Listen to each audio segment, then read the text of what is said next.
Hello বন্ধুরা, RP kitchen থেকে নমস্কার। আজ দুপুরে রান্না করব কলাশুঁটি, আলু ভাজা, লাউ শাক পোস্ত আর পটলের কারি।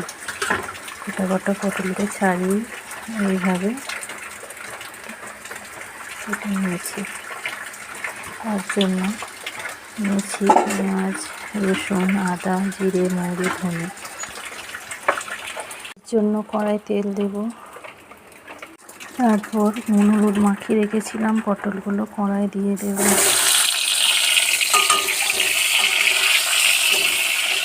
লাল লাল করে ভেজে নেব। পটল ভাজা হয়ে গেছে, তুলে নেব।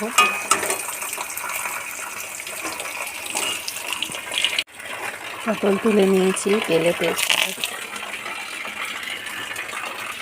দেবো। পেঁয়াজ আধ ভাজা হয়ে গেছে, রসুন বাটা দিয়ে দেবো। পেঁয়াজ রসুন ভাজা হয়ে গেছে, জিরে, মৌরি, ধনে, আদা বাটা, 1 চামচ হলুদ গুঁড়ো, 1 চামচ লঙ্কা গুঁড়ো একসঙ্গে সব দিয়ে দেবো।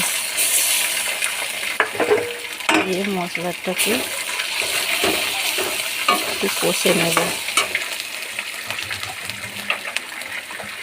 সামান্য পরিমাণে জল দেব,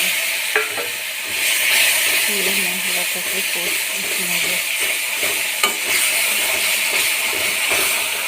মশলা থেকে তেল ছেড়ে দিয়েছে, সামান্য পরিমাণে নুন দিয়ে দেব। দিয়ে ভেজে রাখা পটলগুলো দিয়ে দেবো। দিয়ে ভালো করে কষতে থাকবে। এই দেখুন মশলা কষা হয়ে গেছে, সামান্য পরিমাণে অল্প জল দিয়ে দেবো পটলটা সেদ্ধ হওয়ার জন্য। তারপর জলটা শুকনো শুকনো হয়ে গেলে নামিয়ে নেব, তাহলেই আমাদের পটল কারি রেডি হয়ে যাবে। এখন পটলের কারি নামিয়ে নিয়েছি, রেডি হয়ে গেছে। লাউ শাক পোস্ত, পটল কারি, আলু ভাজা রেডি।